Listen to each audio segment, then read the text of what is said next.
Sarkozy, Gilles Bornstein et Guy Birenbaum. Et notre invité ce matin est maire de Bordeaux, candidat à la primaire à droite. Bonjour Alain Juppé. Bonjour Monsieur Apathy, merci d'avoir raccourci ma grasse matinée. Je suis très heureux d'être avec vous. Fatigué? Bon, c'est une émission longue. Oui, bien sûr. Une émission longue. Alors une émission technique qui a beaucoup porté sur le fond quand on élit un président de la République. C'est normal qu'on parle du fond.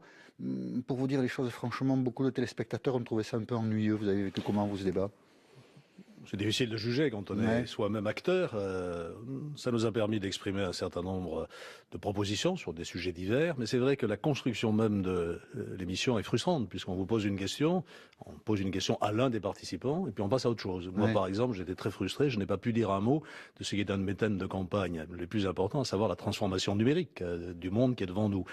Un exemple parmi d'autres. Enfin bon, c'était la règle du jeu et je conçois que faire parler 7 personnes pendant 2h30, c'est très compliqué. Ces primaires ne sont pas dans votre tradition politique. Vous jugez que c'est une bonne chose, ça? Oui, je pense que de toute façon, on est en train de démontrer que c'est une bonne chose parce que ça a permis aux Françaises et aux Français de s'intéresser au débat. Ça nous a, nous, amené, nous, candidats, à préciser nos propositions.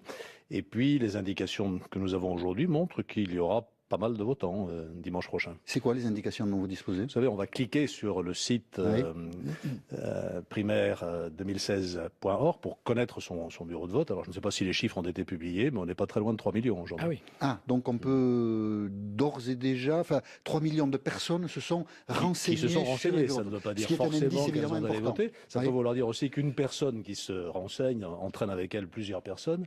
Il y a aussi un signe important, ce sont les Français de l'étranger. Vous savez, lors de la primaire socialiste, il y a eu 7000 Français de l'étranger qui ont voté.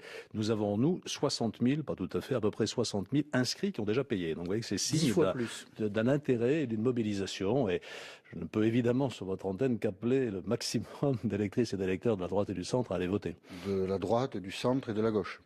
Non, je n'ai pas appelé les gens de gauche pour la bonne raison qu'il faut souscrire aux valeurs républicaines de la droite et du centre. Et vous savez, il y a des gens qui ont voté à gauche et qui ne sont pas de gauche.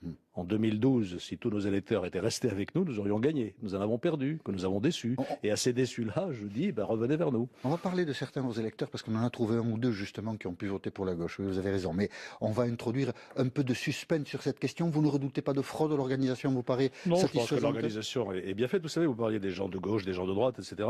Je prends l'exemple de Bordeaux qui me tient à cœur. En 2012, François Hollande a fait 57% des voix. Et en 2014, j'ai fait 62% des voix. C'est donc que j'ai bien récupéré des électeurs qui avaient voté pour Hollande. Et je leur ai pas dit d'aller se faire voir. Je leur ai dit, vous êtes les bienvenus. Gilles Bornstein. Alain Juppé, en tout cas, votre position dans ces débats en a irrité certains, y compris parmi vous. Je vous propose d'écouter Nadine Morano, qui vous accuse un peu d'être le chouchou des médias. On l'écoute. Et c'était chez nous. Il est en ce moment le chouchou des médias, le chouchou des instituts de sondage. On est dans une espèce de grande manipulation médiatique. Vous êtes d'une manière globale et de manière médiatique à vouloir choisir votre candidat comme ça a été le cas aux États-Unis. C'est la réalité. J'aime bien Nadine Morano. Voilà, c'est une femme politique très spontanée. On a voulu passer cet extrait parce que est-ce que ça n'est pas potentiellement une faiblesse en ces temps où la contestation des élites d'être fort?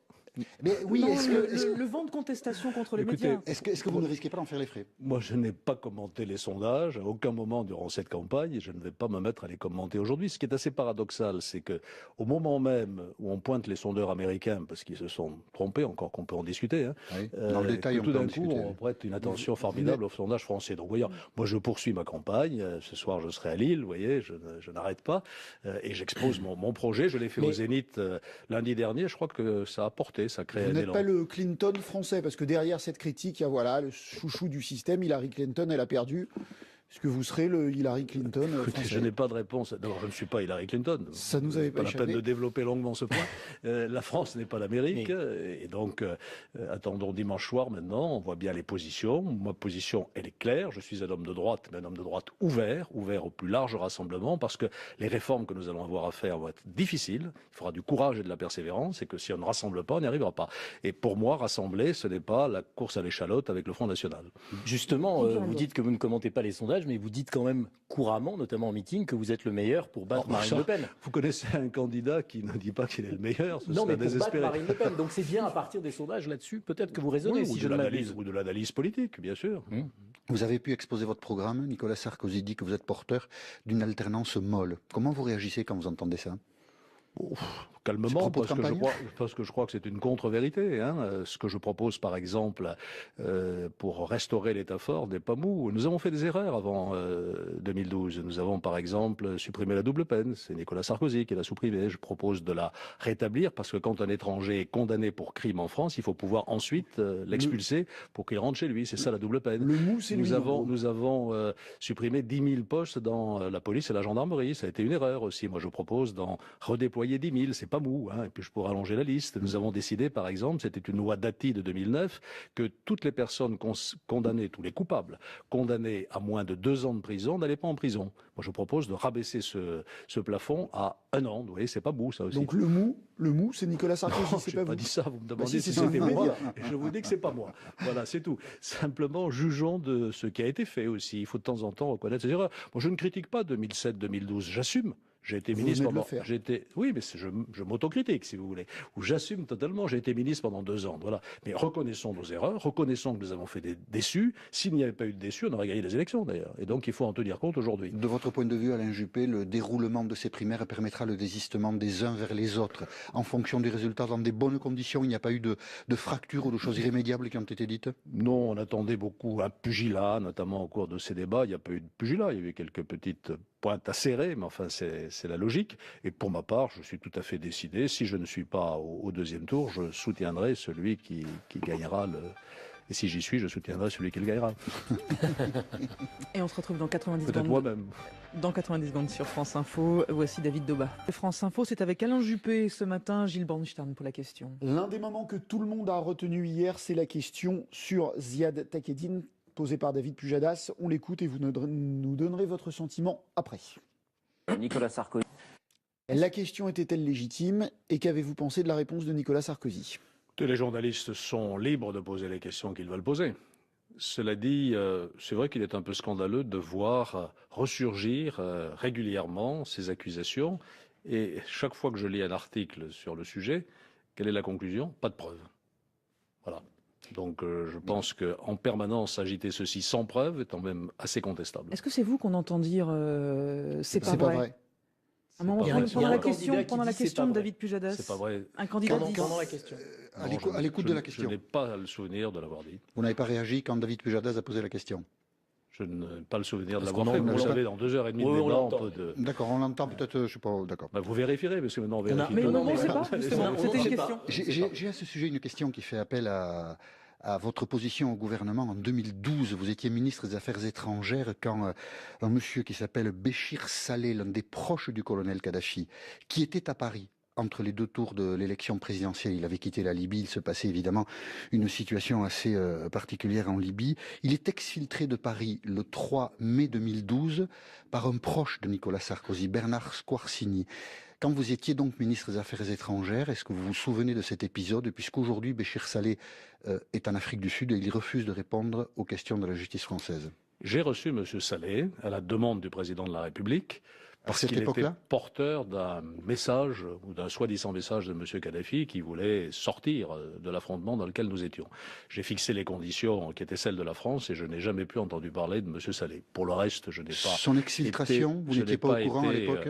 Je n'ai pas été impliqué, si je puis dire, dans le processus d'infiltration. Mais cette exfiltration-là, on sait qu'elle a existé et personne n'a expliqué pourquoi elle avait existé. Je ne suis pas en mesure de vous donner des explications sur ce point. Il faut demander aux auteurs, aux acteurs. Mais on peut comprendre le trouble que continue à susciter cette histoire, ne serait-ce que pour ça, par exemple. Jusqu'à présent, tout ceci se fonde sur des allégations et tant que des preuves ne sont pas réellement apportées, je fais confiance à la présomption d'innocence. François Fillon semble terminer cette campagne des primaires en trombe. On dit même qu'il pourrait être qualifié pour le second tour. Il pourrait donc, si vous l'êtes vous aussi, être votre concurrent dans ce second tour. Ça fera un bon débat. Ou alors le concurrent de quelqu'un d'autre. Voilà.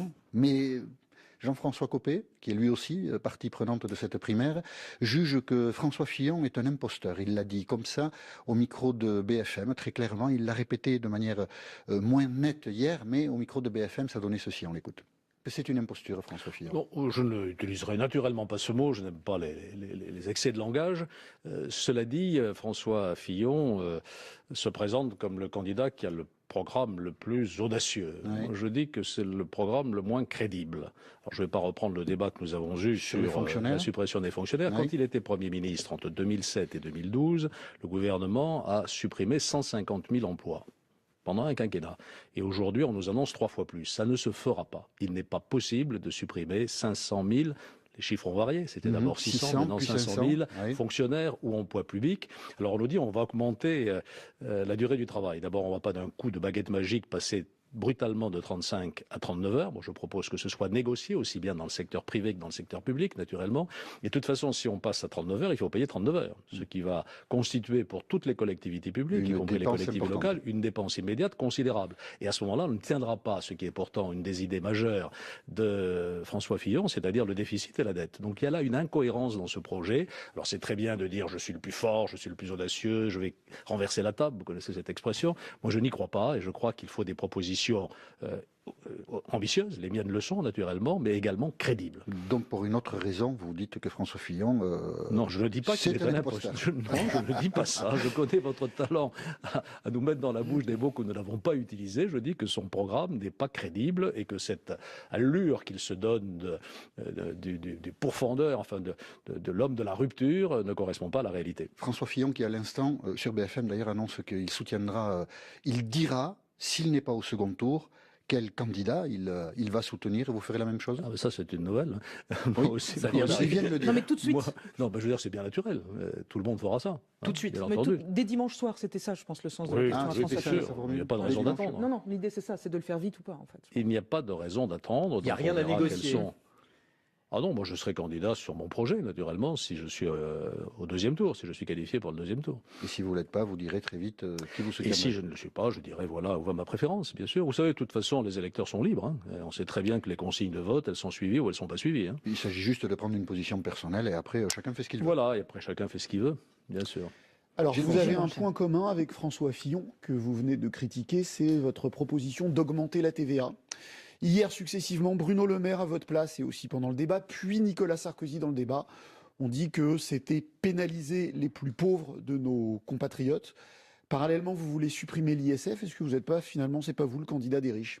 Pourquoi est-ce que je propose d'augmenter d'1 point la TVA, ce qui, je le signale au passage, dans la situation où nous sommes, de stagnation, presque de déflation, n'aura aucune incidence sur les prix. On l'a vu par le passé et on l'a vu dans d'autres pays qui ont pris la même mesure. Je propose d'ailleurs de ne pas toucher au taux réduit et au taux intermédiaire qui concernent tous les produits de consommation courante. Pourquoi est-ce que je propose ça? Pour baisser les charges sur les entreprises et donc pour créer de l'emploi. Voilà la finalité de cette réforme. Et c'est pour ça que c'est une réforme à caractère social. Je n'hésite pas à le dire. En plus, j'ajoute que la TVA...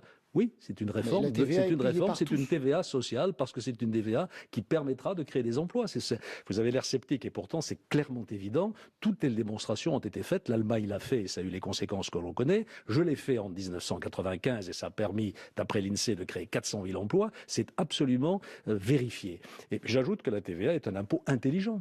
Tout le monde a l'air de considérer que c'est un impôt antisocial. Quand vous exportez un Airbus, c'est un peu difficile à expliquer. Il ne paye pas la TVA. Donc, augmenter un peu la TVA, c'est rendre nos exportations plus compétitives. En revanche, quand nous importons des produits qui viennent de Chine, par exemple, s'il y a un peu plus de TVA, ça rétablit un peu mieux la balance avec les produits qui sont fabriqués en France. J'ajoute que tous les touristes qui viennent en France, ils payent la TVA. Ils contribuent aussi à rééquilibrer nos comptes. Voilà pourquoi c'est un impôt intelligent. Le problème aujourd'hui, c'est de favoriser l'investissement. Et pour que les entreprises investissent, il faut attirer l'argent des Français qui ont de l'argent dans nos entreprises françaises. D'où l'idée de supprimer cet impôt qui est une absurdité et qui est une injustice. Là, vous parlez de l'ISF. Bien sûr. C'est une injustice. Vous savez qu'aujourd'hui, il y a de grandes fortunes qui arrivent à ne pas payer l'ISF parce qu'il y a un plafond de 75%. On ne peut pas payer plus de 75% de ce revenu. Donc, quand on s'organise bien et qu'on est très riche, on arrive à ne pas le payer. Donc, c'est un impôt absurde. C'est 5 milliards de recettes et ça figure dans le paquet général. Moi, je propose de baisser les impôts de 35 milliards au total, moins les 6 milliards et demi de TVA. Ça fait 28 milliards et demi de baisse des impôts. François Fillon propose apparemment de baisser c'est des impôts de 50 milliards, sauf qu'il met 16 milliards sur la TVA. On revient.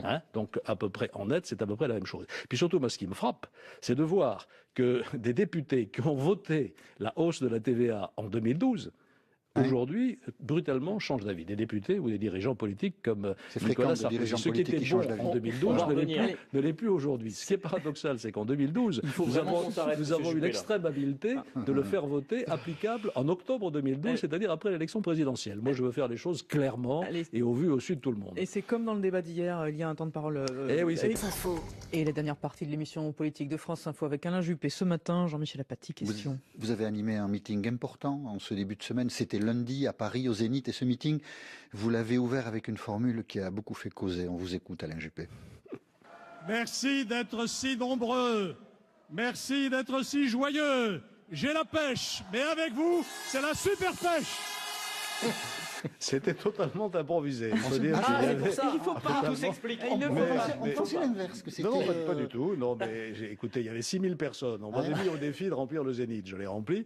Et surtout, il y avait une ambiance formidable. Alors voilà, je me suis lâché, mais si c'était à refaire, je le referais. Mais si vous me le permettez, je voudrais revenir sur quelque chose de plus grave. Là, on vient d'entendre les prévisions de croissance. Je voulais souligner quand même la gravité de la situation dans laquelle la France se trouve aujourd'hui. Une croissance qui se traîne, alors que la moyenne européenne est sensiblement supérieure à la nôtre. Les déficits en Allemagne aussi sont déçus de la croissance. Oui, on l'attribue notamment au Brexit. Elle est supérieure à la nôtre.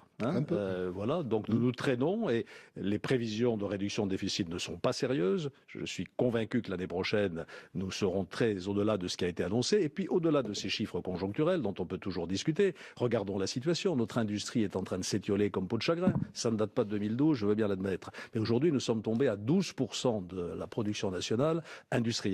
En industrie, alors que l'Allemagne est au double. Notre agriculture est en grande souffrance et le chômage ne recule pas. Il a même aujourd'hui repassé la barre des 10%. Donc c'est un échec absolument désastreux et ça va nous donner bien du travail pour redresser la situation. Alors on détruit des emplois industriels en France de manière continue depuis 2000.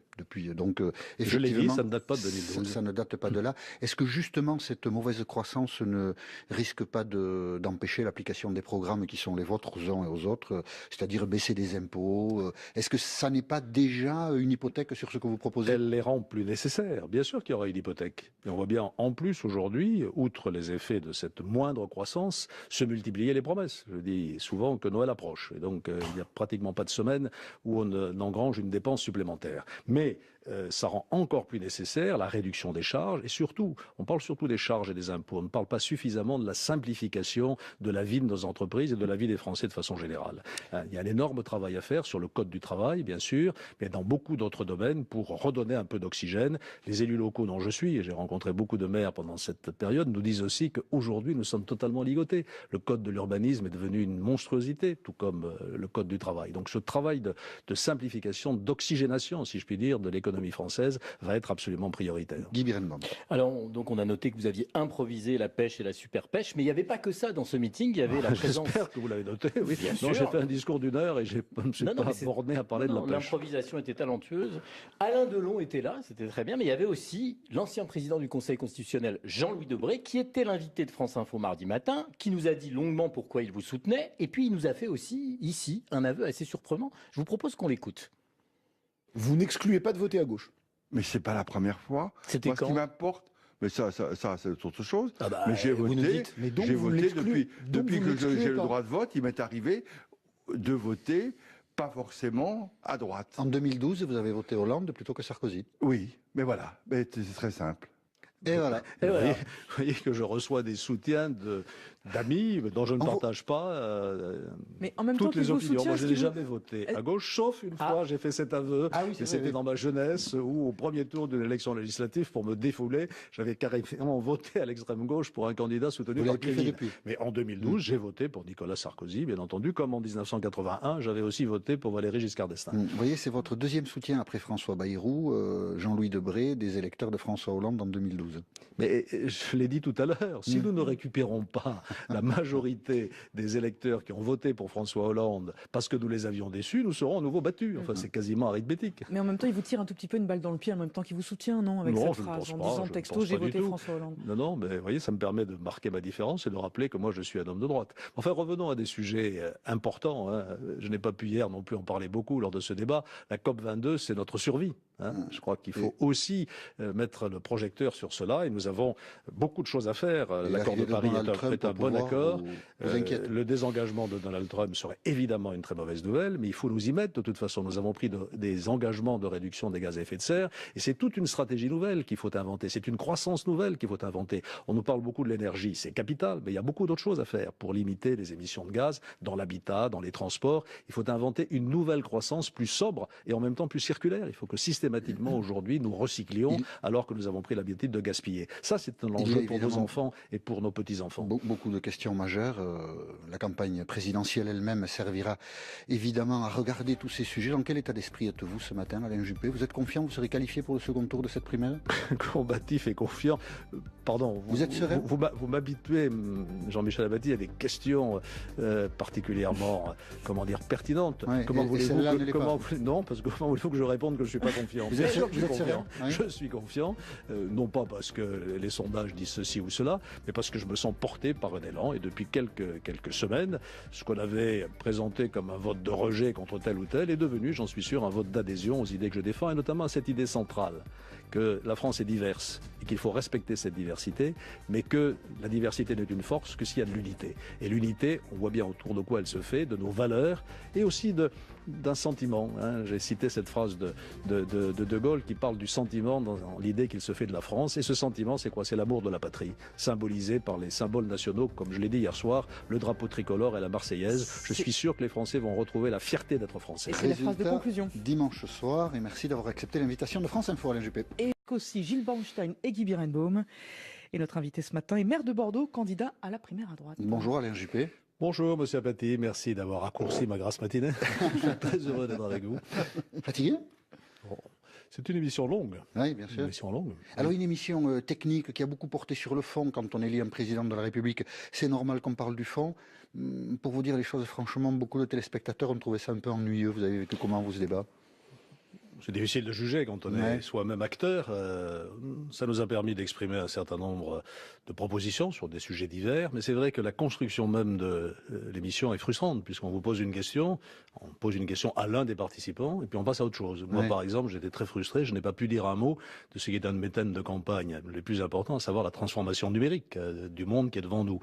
Un exemple parmi d'autres. Enfin bon, c'était la règle du jeu, et je conçois que faire parler 7 personnes pendant 2h30, c'est très compliqué. Ces primaires ne sont pas dans votre tradition politique. Vous jugez que c'est une bonne chose, ça? Oui, je pense que de toute façon, on est en train de démontrer que c'est une bonne chose parce que ça a permis aux Françaises et aux Français de s'intéresser au débat. Ça nous a, nous, amené, nous, candidats, à préciser nos propositions.